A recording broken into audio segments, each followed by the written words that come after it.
Let's continue this conversation with Hogan Gidley, former Deputy White House Press Secretary for President Trump. Hogan, thanks for being here this morning. Absolutely. Thanks so much for the time. I appreciate it. So we know that the former president has been defiant over these indictments, but at this point, we've got 3 indictments, a possible 4th one on the way. What does this mean for his campaign, particularly with fundraising? Because as we've reported, the legal costs here are growing. Right. But understand the legal cost is in direct correlation to the attacks he's receiving from this weaponized federal government. These 3-letter agencies have gone after Donald Trump with impunity.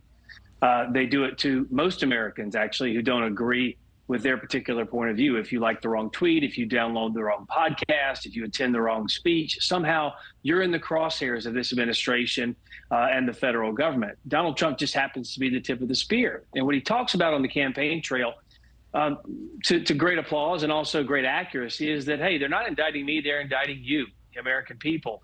That's the good message he needs to keep talking about, in addition to the America First policies he implemented that improved the lives of all Americans, regardless of race, religion, color, or creed.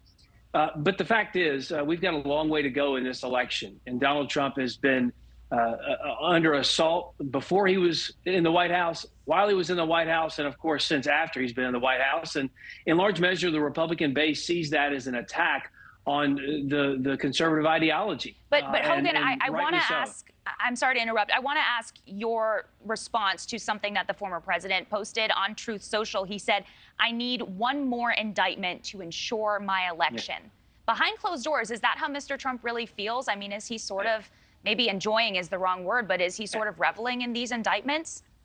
Now, I've not spoken with him directly about that Truth post. However, that is in line with his humor, totally on brand, joking about the fact that every time they go after him, every time he receives an indictment, he goes up in the polls. I remember that old pirate adage where, you know, on T-shirts and stuff that say the beatings will continue until morale improves. It's almost as though the Justice Department is saying indictments will continue until poll numbers improve for our guy, Joe Biden. They just keep going after him, and he continues to get a stronger and stronger grip on the Republican base. And I would argue that's going to translate, at least to some degree, in the general election as well, should he become the nominee.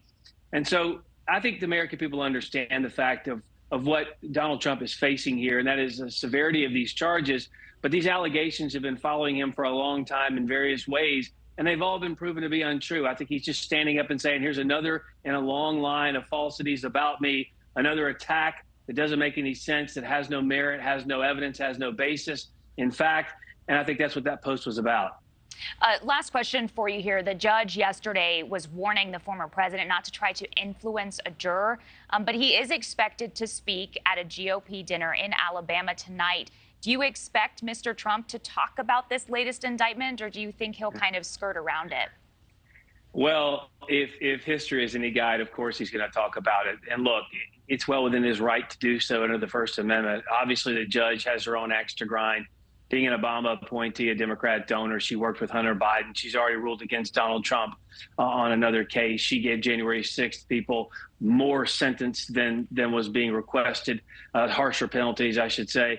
So she and the left are going to come out pretty hardcore in all the avenues of the mainstream media and all the levers of power and influence across big tech that they have. So Donald Trump is the lone voice who's going to use that microphone to say, wait a minute, they're going to be saying all these things about me until I have my day in court.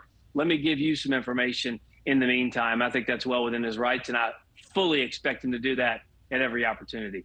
All right, we will be watching for sure. Hogan Gidley, thanks so much for joining us. Thank you for watching. Go to newsnationnow.com to find NewsNation on your television provider. And don't forget to click the red subscribe button below to get more of NewsNation's fact-driven, unbiased coverage.